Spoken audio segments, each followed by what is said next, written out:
Bismillahirrohmanirrohim. Untuk bahan pertama, ini ada tempe yang sudah saya goreng. Berbicara tentang tempe untuk MPASI, ini selalu saya gunakan ya teman-teman, karena sebagai pengganti kaldu itu rasanya pas sekali. Dan yang kedua ada bawang putih yang sudah saya cincang, bawang bombay, ada kacang panjang yang diiris, dan juga wortel. Ini tambahannya untuk protein hewannya itu telur ayam kampung. Dan ini saya buat bubur dari beras merah. Oke, step yang pertama, panaskan minyak. Minyaknya kalau bisa minyak yang untuk MPASI, tapi kalau tidak ada, minyak yang ada di rumah saja ya. Dan masukkan bawang bombay juga bawang putihnya, ditumis sampai harum. Setelah harum, masukkan kacang hijau dan wortel. Bila agak kering, boleh diberi air sedikit ya.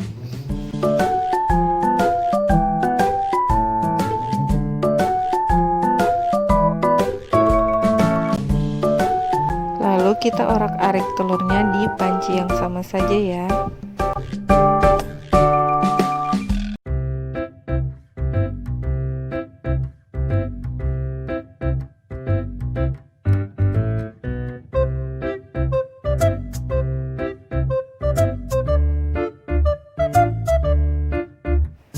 Setelah sayur dan telurnya tercampur, boleh masukkan tempe.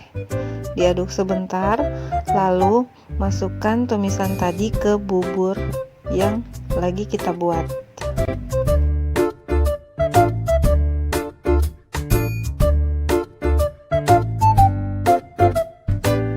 Masak sampai kira-kira airnya sisa sedikit. Jadi jangan sampai kering ya. Pastikan airnya masih tersisa sedikit supaya waktu di blender itu teksturnya bisa dapat. Nah, untuk MPASI tersendiri kita sama sekali tidak boleh menggunakan garam, kaldu, madu, dan juga gula. Keempat item ini belum boleh kita berikan karena kita di bawah usia 1 tahun ya. Ingat, tidak boleh sama sekali. Untuk masalah penyimpanan, tergantung teman-teman. MPASI-nya mau dibuat untuk makan sekali atau mau dibagi beberapa porsi. Ini aku buatnya untuk hari ini dan besok. Karena sebagai ibu pekerja aku harus pintar ya memanage waktu dan teksturnya. Ingat ya teman-teman, disesuaikan. Anak aku belum bisa tekstur kasar, jadi masih aku haluskan seperti ini. Untuk penyimpanannya seperti biasa aku masukkan di kulkas bawah. Nah, sekarang kita lihat ya apakah baby Azi masih GTM atau tidak. Untuk pemberian porsinya sendiri sesuai dengan kebutuhan anak teman-teman ya. Untuk pemberian makannya disarankan jangan lebih dari 15 menit.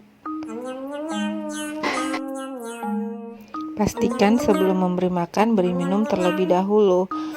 Nah, untuk GTM sendiri ini biasanya terjadi di usia 7 bulan ke atas. Kenapa seperti itu? Menurut pengalaman saya, usia seperti ini bayi mulai mengeksplor rasa. Jadi, sebagai ibu yang cerdas, kita harus pintar-pintar untuk memutar otak apabila GTM ini muncul pada bayi kita. Mengeksplor rasa dan peningkatan tekstur juga berpengaruh sama GTM pada bayi ya teman-teman. Kenali juga gerakan pada bayi kita apabila mereka tidak menyukai makanan yang kita berikan. Kalau anak saya biasanya bakalan disembur. Menutup mulut bukan berarti mereka tidak suka ya teman-teman. Bisa jadi juga mereka lagi dalam kondisi kekenyangan atau waktu yang kurang tepat pas pemberian MPASI-nya. Jadi jangan cepat putus asa apabila bayi kita melakukan GTM. Untuk solusinya boleh mengganti pola makan, rasa, dan tekstur dari makanan itu sendiri.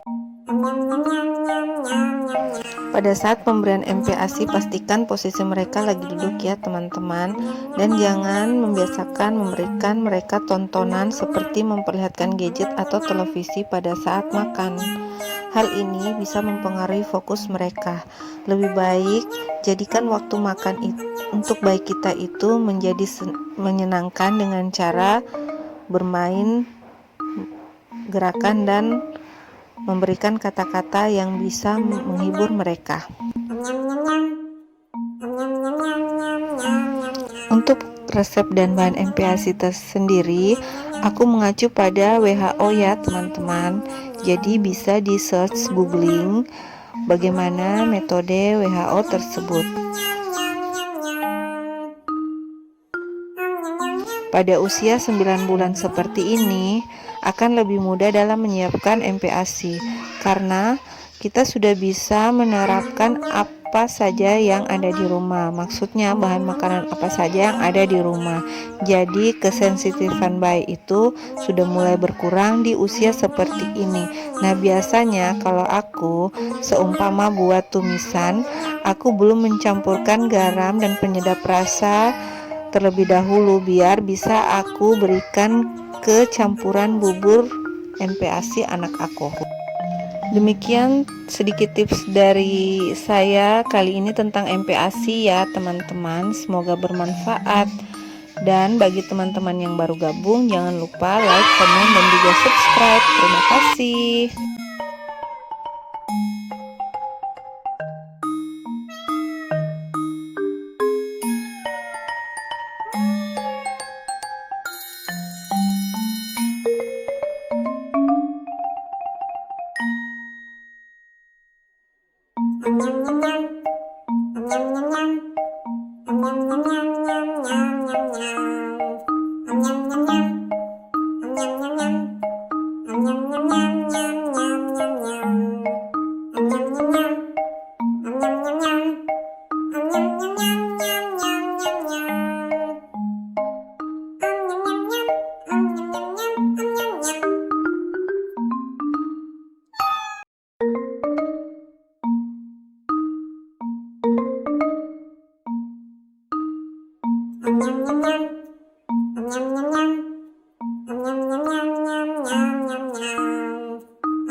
Nyam nyam nyam